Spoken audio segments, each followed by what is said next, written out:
नेपाल का मुस्लिम समुदाय को महान पर्व 1 महीने व्रत को फागुन को 6 गतेदेखि चाहिँ रमजान पर्व को शुरुआत हुन्छ। अब रोजा बसेर दिनभरि उपवास बसेर त्यो पनि 1 महिनासम्म लगातार मान्छेलाई भोट माग्न र भोट दिनेलाई पनि कठिनाई हुने स्थिति भएकोले आज हामीले माग गरेका छौं कि फागुन 21 को यो निर्वाचनलाई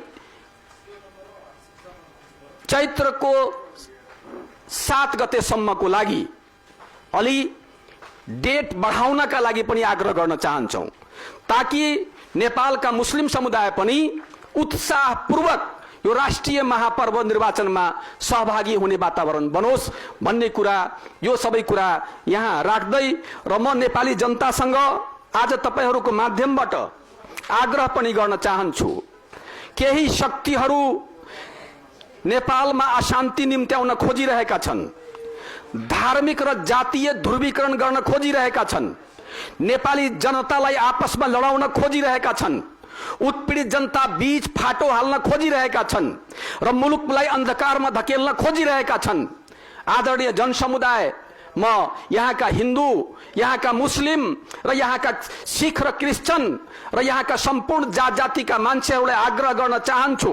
हामी 4 दलको तर्फबाट, क्रिश्चियन महासंघको तर्फबाट आग्रह गर्न चाहन्छौं, तपाईहरु आपसी सद्भावलाई तोड्न खोज्ने यी सबै षड्यन्त्रहरूलाई असफल बनाइदिनुस्। यिनको षड्यन्त्रमा नफस्नुहोस्।